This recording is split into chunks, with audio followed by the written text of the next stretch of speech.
Well, how we doing this Tuesday night? I'm in the green room. I'm banged up. I'm sore. I'm cut up. But I'm still here. I can't complain because it's life. Now, I know some of y'all looking at my nose saying, man, what the hell is that on your nose? Looking like a giant booger. Well, it kind of is. I'll get up kind of close and let you look. Yeah, I broke my nose this morning. I cut it open right there. I banged it up inside there. Oh, man, it was bad. I even got me a strawberry on my forehead. Look at that big old shiner. Yeah, it did me good. And then on top of it, my right leg's all busted up as well. And I know some of y'all probably thinking, what in the hell did you do? Comical, but not comical. Trash ran this morning. I went out there to the side of the driveway by the roadway to get the cans. I was bringing them back, and I was setting the cans a certain way because I had this routine. It's like my OCD with the yard kind of thing. And I had one can set the way I wanted it done. I've shown people before, and they half-ass it, and it pisses me off, and I want it done a certain way. One can was done perfect, and I was maneuvering the second can to line up beside of it, and my foot or my leg gave out, and because I have arthropathy really bad in my feet and part of my legs and my hands, but not as bad as down there, and basically I just busted my face on the trash can and ate gravel and, knocked my ass out for about 5 or 10 minutes, maybe 15 or 20, hell, I don't know. I just know I was on the ground, and when I did come to from being knocked out, I had blood all over my face, across my hands, and I knew that basically I broke my nose because it's been broke 2 or 3 other times before. And when you break something, because you get sick to your stomach usually, and that's what I know how and when I did it, and it's itching like hell, and I'm trying not to touch it. But see, when you have a cut or an injury and it starts itching, that just means it's getting better. But this is like bugging the shit out of my ass. I want to scratch it, but I can't because I know if I do, it's gonna hurt like hell. So I just gotta lightly touch it like this, and rub around a little bit, and hopefully nothing bad happens between now and tomorrow morning. Now, a long time ago, my late brother, he's been dead now for about 10 years. A long time ago, me and him, like on Christmas Eve, we started out kind of play wrestling, and then it turned into Evander Holyfield and Mike Tyson. And yeah, it got bad. It got real bad. And this is when he was in college and I was in high school. He had his college ring on, and he squared up and pow, and he hit me right here in the bridge of my nose, and he busted. I mean, my nose was flat, blood all over the place like you wouldn't believe. This was the original form when I got my nose broke. And there was blood all over the house between me and him. The Christmas tree was knocked over, presents all over the place.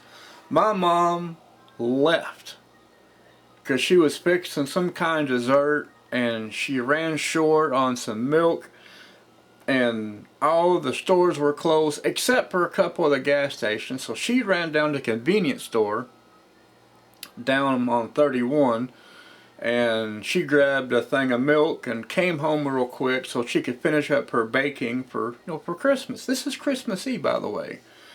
And she came in the house. Now, we had white walls in the living room. We had a white carpet, hardwood floors around the house, and on the walls, she goes, the best way she could describe to her friends is you get a bucket of red paint and a brush, and you dip it in there, and you just sling red paint all across the walls. But that was blood. And because I had cauliflowered ears, because he beat my ear, my side of my head so bad, busted my nose, busted my mouth, I bit a chunk in the side of his neck rolled so bad that it squirted blood over the place. and I bit off part of his ear and something else. I can't remember exactly. But she came to my brother's room, which is the first room of the hallway, and he's sitting there just bleeding like crazy. And she freaked out. She followed the blood trail down the hallway, and I'm sitting there on my bed crying, holding my hands like this, and I got blood coming up between my fingers because my nose was bleeding so bad. And he ruptured one of my eyes because he hit me right across here, and I was bleeding like a stuck pig. So we get in the car and go to the emergency room on Christmas Eve, and we sat in there till about 5 in the morning, and they just couldn't believe that we were brothers, and we did each other to like this on Christmas Eve. But you know, that's how me and him acted. You know, he hated me and I hated him. We didn't hate each other all the time, but we had our moments. And once we got a lot older, you know, me and him got along great. Then my little brother acted like a shit ass and done some shit, and you know, I haven't forgiven him for it, and you know, it is what it is. Now, there's been one other time that I hurt like I do right now, and that is when I had my accident in about 2001 on I-65. It was right before the 469 split, the belt loop going around Indianapolis, and I had a roll of steel break off my chains and roll down my trailer and came through my truck. And this is the only time close to what I feel now to what I felt that morning. And my neck hurts, my shoulders are killing me. I've taken ibuprofen, I've taken naproxen, you know, everything you can think of. I've taken icy hot, and I rubbed my neck and my shoulders with it this afternoon. My neck and shoulders aren't as bad, but I can still feel it like through here around my neck. It feels like I have lip lash. But, you know, it's, you know, nothing I can do about it. I should have gone to the doctor today, but there were some issues with that. And, you know, if I still feel this bad tomorrow, I'll probably go to the doctor. Of course, I know some are probably thinking, man, you should have done it hours ago, which I probably should have, but I didn't. My thing is, unless I'm dying, I don't go to the hospital, and I definitely go to the doctor. Now, I've been going to my doctor off and on because every 4 months, that's what they've been wanting me to do. But I'm about to change doctors because I've been having issues with my nephropathy in my feet, and every time I talk to my doctor about it, he just rules it off as, oh, you got low sugar. No, dumbass, my sugar's still kind of high, so how can I have low sugar if my sugar's kind of high still? But it is what it is. So sometime this week I'm going to start calling around. I'm going to check in with a few other doctors, see if they got any openings, because every time I've talked to my main doctor saying I'm having balance issues because I have, you know, I fall over. You know, I've told my doctor, I mean, like I've told him, I've been in the house and I've tripped over standing in place. And this side ain't screwed up. I can rub this one at least. Oh, dude. Oh, man. But, you know, what are you going to do? So, I got to find me a new doctor probably and, you know, start from scratch and go that route. Now, it's almost 2 weeks till Christmas. And I know some of y'all out there have started maybe. But excuse me, but some of y'all are going to wait to the very last minute to do your shopping. I was guilty of that a long time ago, I really was. Because it was the typical man thing, you know, hey, you know, let's wait till like the last week of, or the last few days of, and try and do all of our shopping at one time. Because it's like the top 10 reasons why I procrastinate, #1. Like I said before, I had a shirt said that I love it to death and I have no idea what the hell happened to it. But most of my shopping is done. I gotta get, well, one major one and 2 or 3 small items for one person in the family, then I'm done. And then one present for my mom, which I have no idea what in the hell to get her. And Now, some of y'all are going to be thinking, well, it's your mom, you know, you should get to this, you get to this, you get to this. Now, here's the thing. My mom's going to be 70 years old this coming May. 2 days after my birthday when I turned 50. There's 20 years difference between the two of us. She ain't 70 yet, but she's close enough. She has everything under the sun that she's ever wanted. Now, there's one thing she does want that she can have, and I can't get it for her because he's dead, which is my oldest brother. But other than that, would you get somebody that has everything accumulated I mean, there's probably things that she wants. I can't afford it, so what are you gonna do? So, other than that, you know, what do you do? So, and I've asked questions. I've hinted around, trying to hope, give me some kind of a inkling of an idea. Nothing. Not a clue. So, here soon, I'm going to have to either brainstorm and think of something, like on a whim, and hope she likes it, or, I don't know, get a gift card and go to some restaurant and get a gift card for her to go out to eat on and do it that way, which I hate doing it that way because to me that's kind of like being the cheesy of like, well, I know you like to eat, so here's this. Now there is one other thing that me and the wife was talking about a couple of weeks ago, because we have a Sam's Club membership, and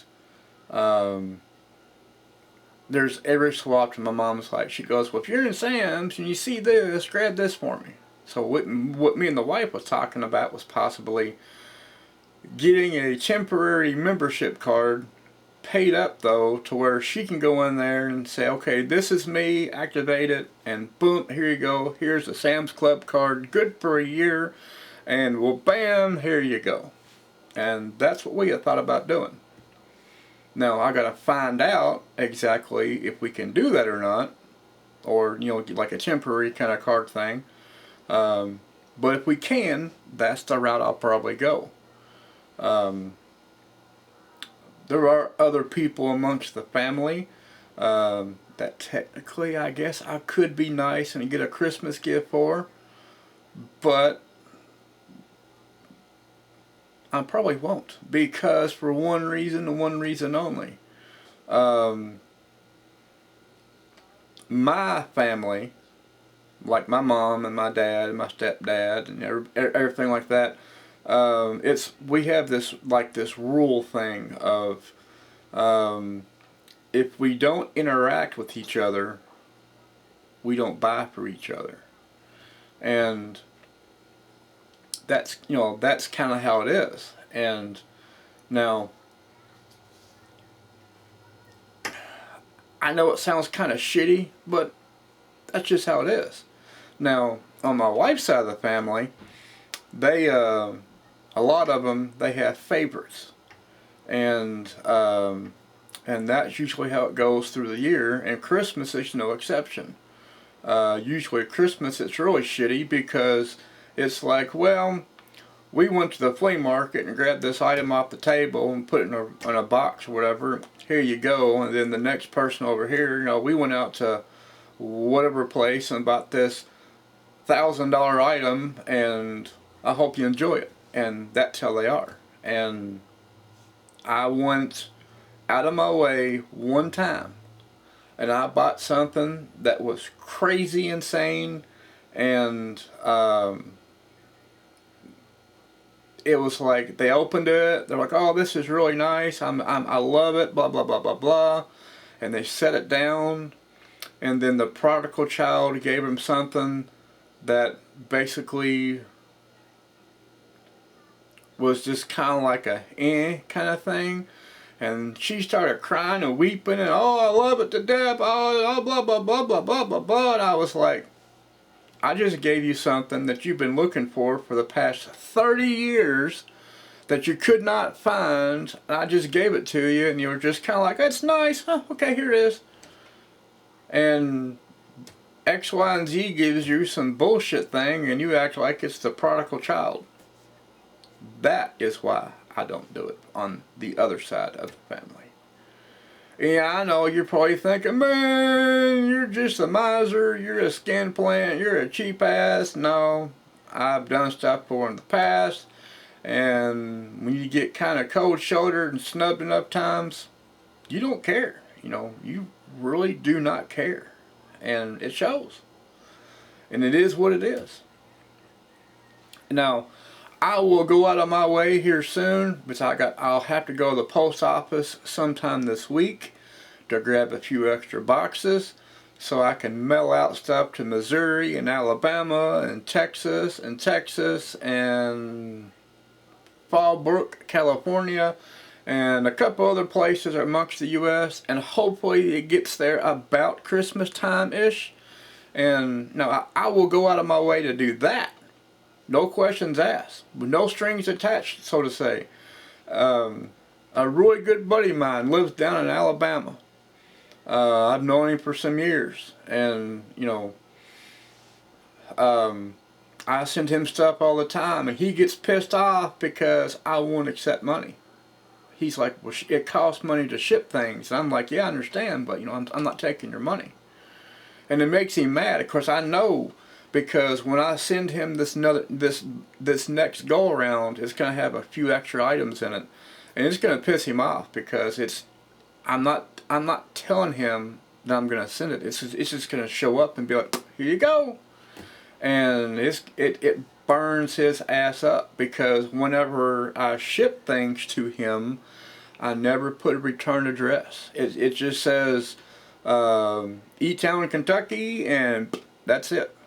There's no forwarding address. No, he's like, well, of course he's asked me before. Now, I've told him, I said, you know, if you really want to find me, do a little digging, you'll find me. But he hasn't done any digging yet.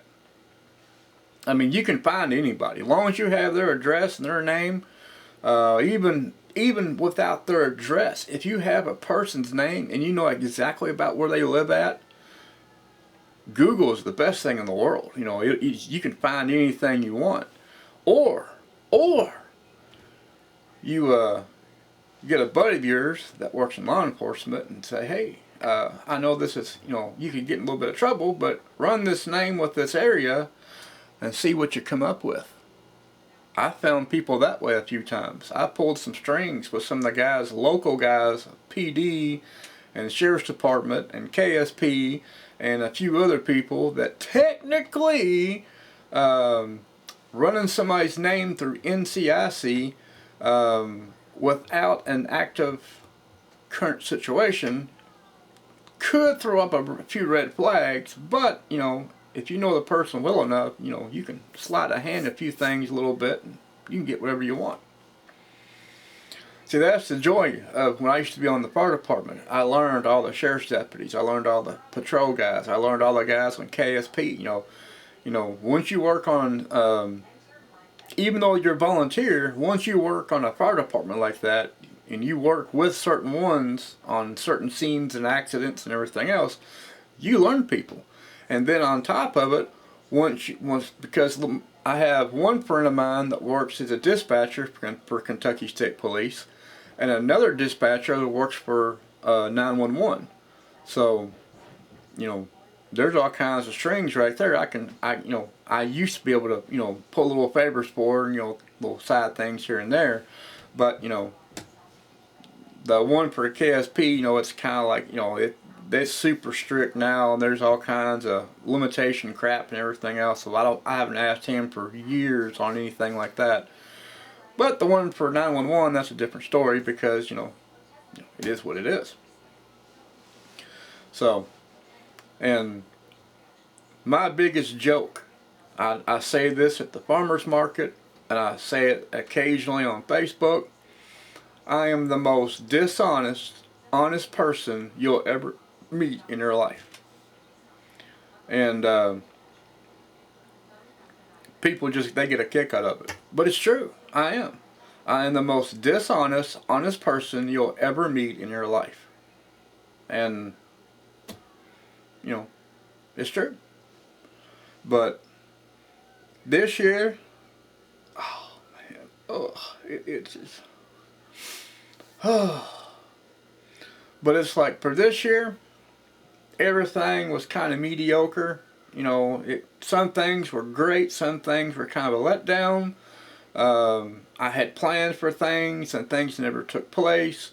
But I don't care, because this year coming up, it's a whole new chapter of my life, and it's a whole new chapter for a lot of things. And one of the things I'm going to start doing before 2023, January 1st, 2023, is I'm probably within this weekend coming up, I'm going to start a new budget. And it's going to start like this weekend and go until I decide I don't need a budget. And it's probably going to be a while, because, you know, I got a lot of things I got to attend to and take care of, and responsibilities that are on my shoulders. And you know, I just can't be like, well, everything's gonna be happy-go-lucky, we're just gonna skate along and la, and you know, it'll be this, it'll be that, you know, everything's hunky-dory. No, because with inflation, the economy going to crap, people not wanting to work, places around here staying open 24 hours like they're supposed to, shutting down by 5 o'clock, you know, yeah, it's, you know, it's kind of bullshit, but it is what it is. What are you going to do?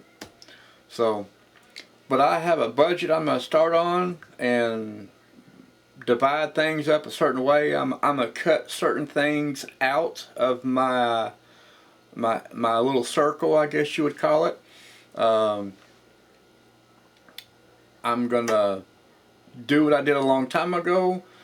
Whatever I'm not using, I will get rid of. I will trade it. I'll sell it. I'll give it away. I don't care, because if I have something that's not being used for a specific thing, then all it is doing is taking up space and collecting dust. And if I'm not using it, I know somebody else that can use it, or that can use it, or need to use it, or you know how it goes.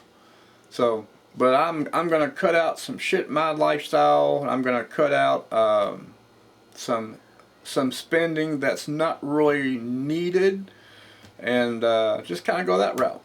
And then on top of it, you know, I gotta figure out how much money we can stick back every so often, to where, you know, it's not gonna hurt us, the household, so to say, but you know, we can put some money back to where, you know, it's not too noticeable, but you know, it is, but it's not type thing. So yeah, there's a lot of shit gonna be happening in 2023, and I've already started getting account numbers for raised beds and materials for gardening. There's all kinds of things that I've already started preparing for the pre-spring of 2023, and you know, it is what it is. So, and I know this video, I know some of y'all are like, hey, no, great, yay, whatever, I don't care. It is what it is, and hopefully within the next few days I won't have this big old crusty booger looking thing on my nose, and I'll have better information for you, and I can breathe a little better without, you know, smelling blood in my nose. But you know, as long as my feet hit the floor, no pun intended, I'm thankful, and every day I'm allowed to open my eyes. Gotta thank the man upstairs, and you know, it is what it is. So until then, hasta la pasta, and I'll see y'all again soon.